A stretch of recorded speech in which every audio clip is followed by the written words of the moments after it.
की देशाचे पंतप्रधान नेहरूजीच्या बाबतीत असतील, आम्ही ज्यांना आयडल मानतो त्या आमच्या आदरणीय इंदिराजीच्या बाबतीत अतिशय वायफळ असं वक्तव्य हे निशिकांत दुबेनं त्या ठिकाणी केलं आणि आम्ही फक्त वेलमध्ये जाऊन बॅनर घेऊन घोषणाबाजी हे सगळेजण करत होते आणि जबाबदार व्यक्ती म्हणून या देशाचे पंतप्रधान जर का साध्या महिला खासदारांना घाबरत असेल तर खरं तर ही शोकांतिका असा कुठलाही मानस आमचा त्या ठिकाणी नव्हता। बांगड्यांनी हल्ला करा होता असा आरोप केलाय लोकसभा अध्यक्षांच्या आजच्या संविधान हे तुम्ही निवेदन तर बघितलंच असेल। खरं तर जेवढ्या महिला खासदार आहेत त्या बांगड्या किती जणी घालून आहे हे आपण पाहिलं पाहिजे।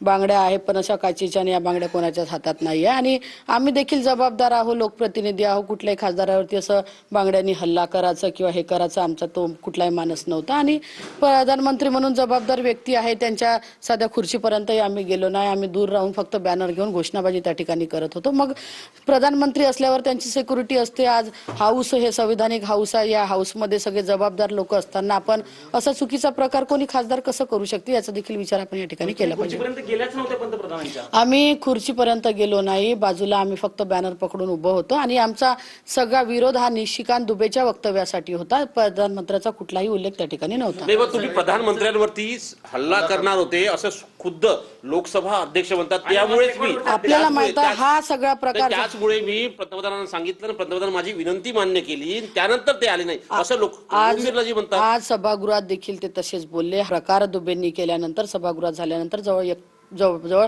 एक तास आम्ही अध्यक्षाच्या चेंबरमध्ये जाऊन बसलो, तेव्हा अध्यक्षांनी आम्हाला आश्वस्त केलं होतं की याच्यावरती आम्ही 4 वाजेच्या आधी तुम्हाला निर्णय देऊ। परत आम्ही 4:30 वाजेपासून त्यांच्या चेंबरला जाऊन बसलो, पण 5 वाजेपर्यंत ते समोर आले नाही किंवा कुठल्याही खासदारांना भेटले नाही आणि कुठलाही आम्हाला अपेक्षित असणारा निर्णय त्यांनी दिला नाही। जेव्हा की आपण पाहिलं असेल की विरोधी पक्षनेता बोलासाठी 1-1 तास उभे होते पण त्यांचा माईक चालू करण्यात येत नाही आणि जेव्हा असं वायफळ वक्तव्य करण्यासाठी निशिकांत दुबे त्या ठिकाणी उभे होतात, उभे झाल्याबरोबर त्यांचा माईक त्या ठिकाणी सुरू होतो। खरं तर हे चुकीचं आहे। म्हणजे अध्यक्ष हे जबाबदार खुर्चीवरती त्या ठिकाणी बसले असताना मग अशी पार्सलिटी ते कसे का करू शकतात?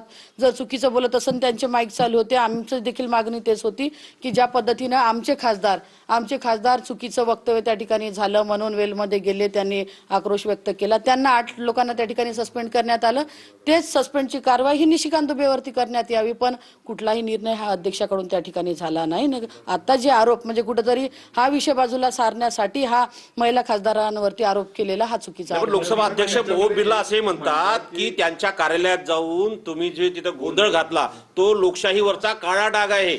खऱ्या अर्थानं गोंधळ घातला म्हणजे तो आमचा हक्क होता की अध्यक्ष अशा पद्धतीची पार्सलिटी कशी करू शकते? अध्यक्ष फक्त एका बाजूचं ऐकून घेते, दुसऱ्या बाजूचं अजिबात ऐकून घेत नाही। आमची तीच अपेक्षा होती की जबाबदार खुर्चीवरती ते बसल्यानंतर त्यांनी सगळ्यांना समानतेचा न्याय हा दिला पाहिजे, पण कुठेतरी ते एका बाजूने न्याय देतात, दुसरी बाजू ऐकून घेत नाही। म्हणून अध्यक्षाच्या चेअरवरती गेलो आणि बोलणारे लोक हे चुकीचे कुठे होते की जी कारवाई तुम्ही चुकीचं बोललं, चुकीचं रेकॉर्डवरती आलं, विरोधी पक्षनेता मॅगझिन मधून बोलू शकत नाही, मग मॅगझिन मधलं पाहूनच त्या ठिकाणी निशिकांत दुबे देखील बोलले, मग तीच निलंबनाची कारवाई तुम्ही निशिकांत दुबेवरती का करत नाही? हेच सगळ्या खासदारांचं म्हणणं हे अध्यक्षांना होतं।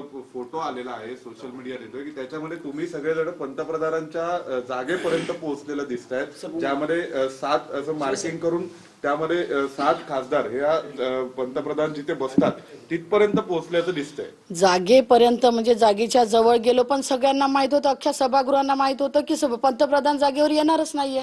पंतप्रधान जर का त्या चेअरवरती बसून असते ना महिला खासदार गेले असते तर आम्ही